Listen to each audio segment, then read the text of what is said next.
Welcome to Money Matters. I'm Emily Johnson, Certified Financial Planner and Managing Director of Polaris Capital Advisors. Welcome to our show today. We have a few very exciting guests that I look forward to introducing you to.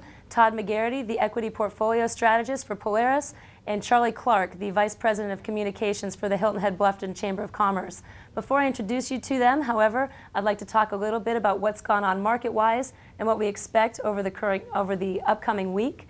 Last week was one of the strongest weeks that we've had in the market in about 2 years, largely driven by the fact that we have a temporary solution in Greece. There's some confidence that was created around that, as well as the fact that that week is following several down weeks in the market. We'll discuss a lot of those things with Todd when he comes on the show in just a few minutes.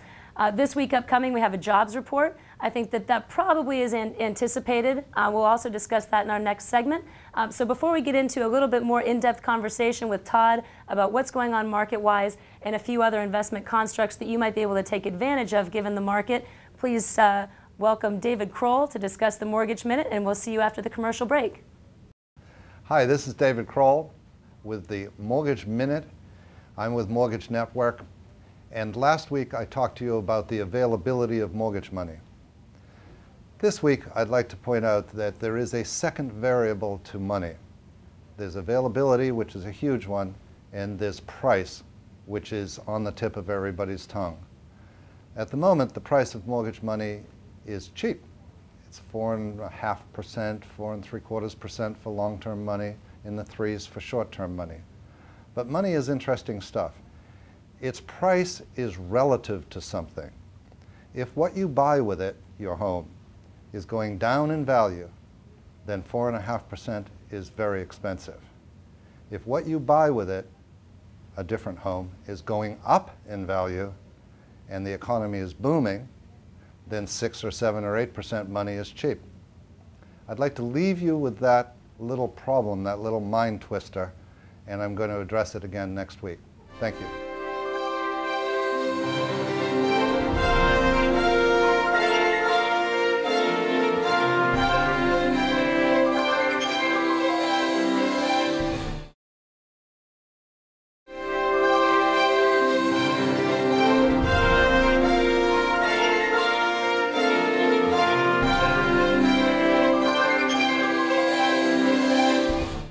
Welcome back to Money Matters. I'm Emily Johnson, and I'm joined by Todd McGarity, Equity Portfolio Strategist at Polaris. Good to be here. So Todd, I want to talk a little bit about just what's gone on market-wise over the past week or so and what we expect coming up. I know last week was a really strong week. We mentioned that a little bit in the opening. What was driving a lot of that growth last week? Well, and I don't know if it had a particular driver more than, keep in mind we had 7 weeks of 7 down weeks? 7 down weeks in a row there, which was a pretty tough market. Over the last month or two. So I think more than anything, the market was a little oversold and maybe got a bounce, a deserved bounce. A little bit of stability in Greece helped out, I believe, with the fear trade. So I think. Now, do you think that there's anything to worry about there as far as that whole concept of a double dip? I know when we had 7 weeks on the downside, there was some concern that we were dipping back in. I mean, do you think there's any truth to that? Or? I don't think so. I think in our view, the way we look at it is the job market is going to remain pretty tough, and I think that's pretty much an accepted, thought.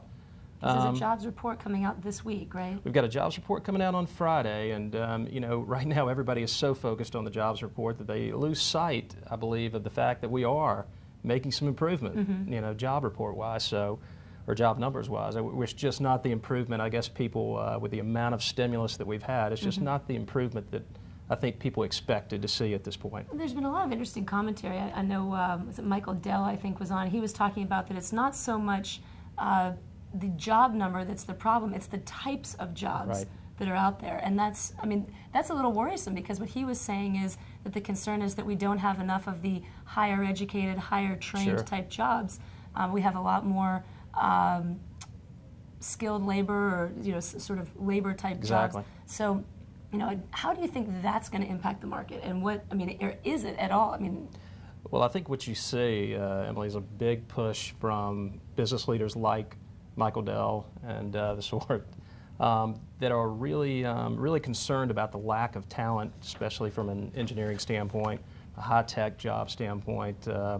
really concerned about the lack of those jobs here in the U.S. Work on retraining. Sure. Some of I that mean, might most drive of that talent now comes from India. It comes from places other than our system. And I think that's the real concern as far as how does it affect the market, the overall labor market. I think in the long term that hurts our labor market. And Do you think that there'll be a focus not just on new grads though, but perhaps on retraining, our labor force so that we can maybe fill that gap domestically? I hope so. Yeah. I certainly hope so. And I think there's a big push, like I said, in a lot of the institutions, through our country to make a concerted push towards bringing high-tech jobs back to the U.S. I know in a couple of shows previously we've talked a lot about the dollar and just the fact that the dollar is re-strengthening or strengthening again, and we anticipate that that's going to happen. So not to diverge too much, but in some of those shows, what we've talked about as far as the dollar regaining its strength is that we want to take advantage of that through possibly one way that we take advantage of that through the markets is through something called exchange-traded funds. And I know that's something that you specialize in. So I'd like to talk a little bit about just first what exchange-traded funds are so that we can talk about how we might take advantage of some of the market trends that we talk about on the show. So ETFs, short for exchange-traded funds.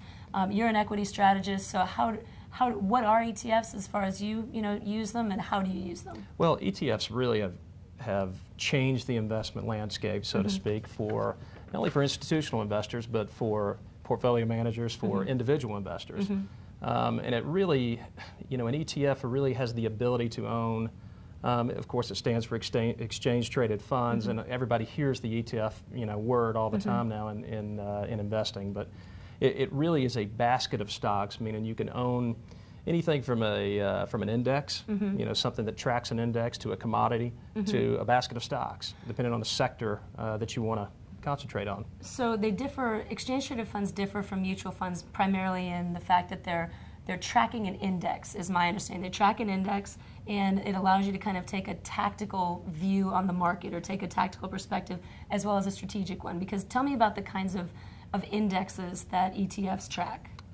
Boy, you can, on the ETF front is it's gotten so popular that you can pretty much track any index that you want. You can even track the inverse. S&P, oh, sure, absolutely. Emerging markets. S&P 500, Russell 2000, high tech. Precious metals. You can even go to a very specific portion of, say, technology. You can own a semiconductor index. So those exchange-traded funds have been very, you're seeing more and more products coming out, and they're very directional, in focus.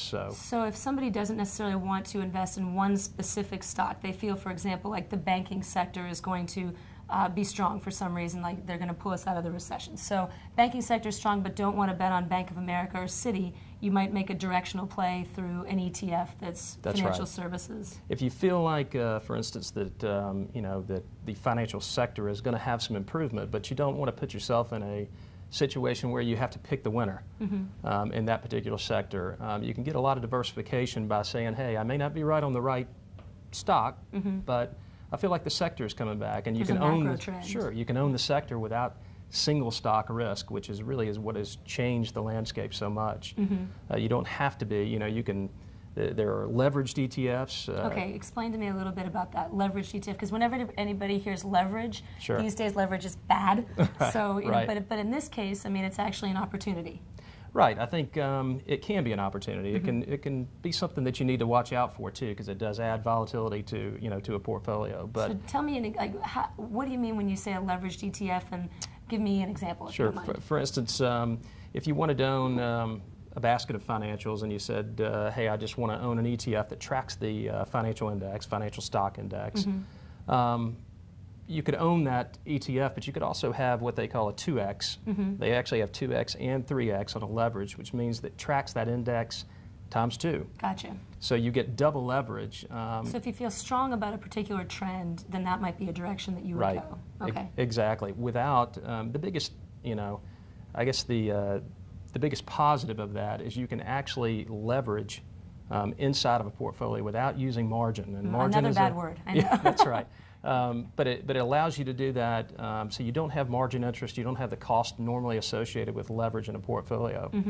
You can also write cover calls on them too, so it's actually something that you can take that volatility and bring in some income, get paid for that volatility. So how do you use that then to complement your equity portfolios? I mean, you have single stock holdings within the portfolio that you manage. How do you incorporate ETFs into that? Well, I think ETFs should be a part of just about everybody's portfolio or every investor's portfolio.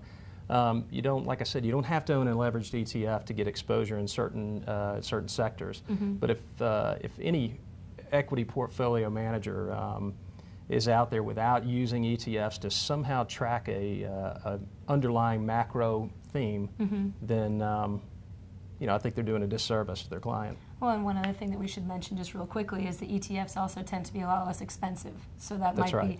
be, at least more so than, say, a mutual fund or something which more people are familiar with, I think, than ETFs are. And what you get really in an ETF is liquidity. It has the liquidity It trades of like a a stock. Sure. Yep, So I'm not mutual paying a fund. sales load like I would in a mutual fund, but I'm actually getting a little more direction, a little more focus on We those like ETFs. saving money and getting direction. Absolutely. Well, thank you very much for joining us and discussing exchange-traded funds and the market overview with us. I appreciate it. We're going to be back in just a minute. We're going to be joined by Charlie Clark of the Chamber of Commerce to discuss things that are going on here locally through the Chamber. We look forward to seeing you back in just a minute. This is Money Matters.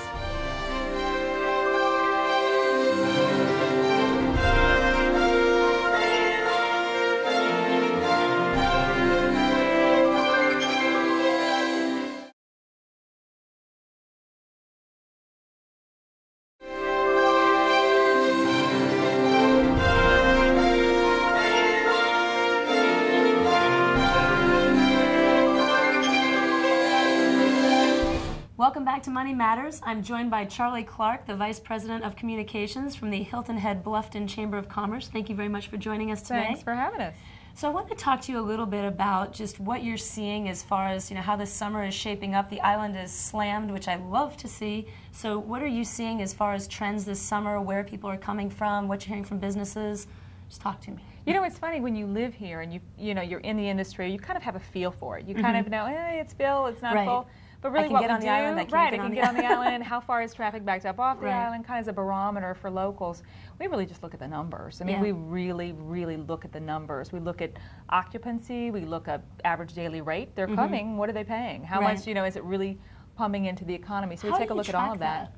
A couple of ways. We actually track, the hotel industry has always had a thing called the STAR report. Okay. And for our inventory on the island, we actually have about 3,000 hotel rooms, about 6,000 home and villa rooms. Wow. So we have a thing called the V-Trip report that actually puts both of those together. Okay. We can pull it out separately, look at how hotels are doing.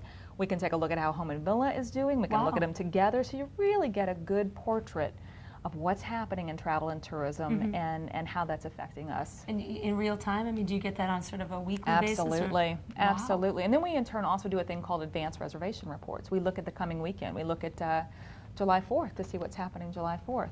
So how did July 4th look?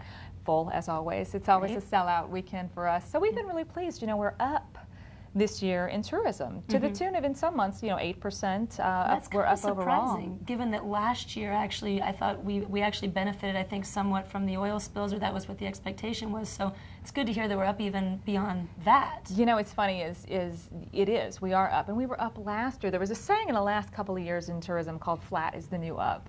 And so we were very happy to be up last year. We're up again this year. So it's just a nice, steady progression that we're seeing, and we're much more fortunate than many of our competitors were.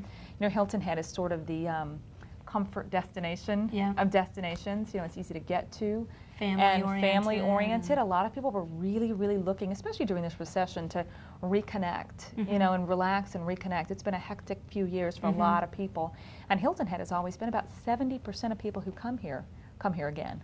Really? Yeah, it's a high repeat rate. Well, that says a lot about what the Chamber's doing too. I mean, the fact that flat up, et cetera. I mean, that you just that's really fantastic. What do you think the Chamber's been doing that's been successful in bringing that kind of growth here? Well, I think now more tthan ever, it's really, really important to be nimble. We knew that when the economic crash sort of happened that we were going to have to take a close look, and really, really be nimble and quick on our feet. And I think that's what makes a difference for many organizations. We did a very, very targeted, laser-targeted campaign at that time in Atlanta and in Charlotte. Like the driving distances. A blitz, yeah, and driving distance for our consumer here. I mean, New York is a drive market for us. Chicago, Ohio, those are all top drive markets. Concerns about gas with that? Or? Interestingly enough, I get this question every year from a reporter. It's inevitable. Sure. It's inevitable that I'm going to get the call, how are gas prices? Especially the higher they go, the more I get the question. And we track that as well. Historically, gas prices haven't impacted our destination in terms of the number of people coming. The overall economy is always a better predictor of if people are going to travel. Now, the gas prices may, in fact, affect travelers in the respect that they're going to get here and maybe play one round of golf versus two. Grocery stores had a banner year last year. More people kind of cooking in, that type of thing. Maybe eating out a little bit less. But overall, I think everybody's been happy with the steady progression and how things are going. Are you pretty much seeing, as far as when you're talking about eating out, are you seeing dinner ticket prices, or I'm sorry, not prices, but receipts? Is that going up, down, staying about the same? What are you hearing from local businesses around discretionary spending? Yeah, we're hearing from our folks that this year is better than last year in terms of discretionary income. Anecdotally, that's what we're hearing. Our rates are showing that. People are paying more for their hotel rooms and not afraid to do it. Great. So hearing good reports, because we have just about 2,000 members. So we really do kind of get a good benchmark. I know, we're a member, Polaris is a member. Yeah. So lots of members and lots of feedback. You kind of get a feel for what's going on. And again, the numbers, when we want to know what visitors think about Hilton Head, or we ask them. Fantastic. Yeah. So not to diverge too much from tourism, but I know that over the last couple of years, there's been some focus on trying to add some more industries to our area to complement tourism. I've heard everything from high tech to finance. I've heard a little bit of everything. So what are you seeing there, and what is the Chamber doing to kind of promote those other industries to complement our tourist base? We agree. Economic development, and for us, economic redevelopment is really critical, no matter what. There's a thing called, South Carolina is doing a thing called clusters. They're doing a business and industry clusters that they're looking to attract to the state. And oftentimes our tie into that, because as a chamber and a VCB, we are technically Visitor and Convention Bureau. Oh, okay. We are technically not the organization that's charged with economic development, but tourism is such a big integral part of that. In terms of, a lot of times new companies come to our area based on if they came here for a conference. And so we look in that area, we look to target based on clusters that we want to attract, and clusters that eventually we would like to have here as businesses, whether that's healthcare, whether that's high tech. The two sort of go hand in hand. I know there's a lot going on in that arena right now in terms of economic development with what's happening with the Low Country Economic Development Corporation. So those two actually go hand in hand. And then do you work with the town to try to create sort of the infrastructure to make that possible? Well, the town is really, the elections, I think, really brought out a lot of great conversations about and lots of the mayor's task force, lots of groups getting together to say, who do we want to be? What do we want to be? And I think one of the biggest things to come out of that was the redevelopment issue. That is a finite amount of land and a build-out situation. It's really important to remain fresh, whether that be for tourism or for pure economic development reasons. Well, and as you said, I guess it was off camera, but as you said, we're all basically in the tourism business, because I don't know about you, but I think that I live here now because I came here as a tourist when I was 7 years old and 8, and everything, up from there. My parents live here as a result of that, so I think that a lot of our local economy is probably driven by the fact that we came here as tourists. Absolutely. We just did a second homeowner study asking folks who come here as a second home, how'd you get here? How long did it take you to get here? And on average, I believe, it's about 7 visits. 7 visits overall, whether it's for a family reunion, whatever, that people start to think, maybe I'm in semi-retirement. Maybe I want to buy this, rent it out, then retire here. So, interesting.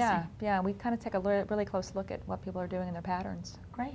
Well, thank you so much for joining us today. This is really great. Interesting. I hope you'll come back again and talk to us again. So, thank you very much. We'll be back in just a minute with a few closing points from Money Matters.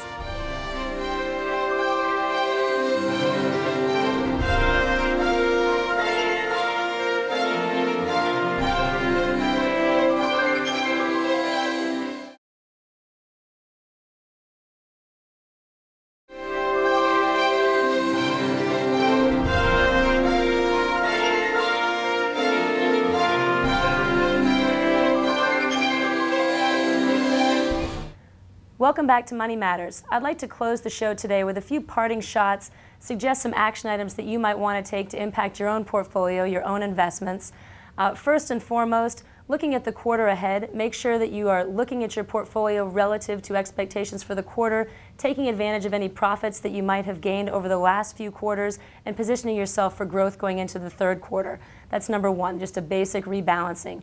Number two, continuing a lot of our themes from previous weeks. As we discussed with Todd, a lot of the market trends continue. We expect a strengthening of the dollar. We expect commodities to start heading a little bit more south as the dollar starts to strengthen. We also anticipate that interest rates will begin to rise over the next couple of quarters. Want to make sure that your portfolio is positioned appropriately for those changes. For example, if you have bonds in your portfolio, you might want to look at the maturity on those bonds. You might want to look to reduce the bond holdings in your portfolio going forward if we anticipate that interest rates are going to go up. And then lastly, getting to ETFs. I think we learned a lot about how ETFs can be used in a portfolio. One, they can be used as replacements for mutual funds, a way to reduce the overall cost of your portfolio. Two, they're a way that you can strategically and tactically take a look at the market. For example, you can invest in an ETF that tracks, say, the S&P. You can also look a little bit more narrow at ETFs that track more minute indexes such as specific commodity indexes, precious metals, etc. We also learned that there's leveraged ETFs, inverse ETFs. We got into some of the specifics along those lines. So you might want to look at your portfolio and see if you're taking advantage of ETFs in a way that can help you profit, not just over the next quarter, but going forward. So thank you very much for joining us today. Again, please email me or check us out on Facebook. Let me know if you have any ideas for future shows. We welcome your input, and we look forward to seeing you on the next week with Money Matters.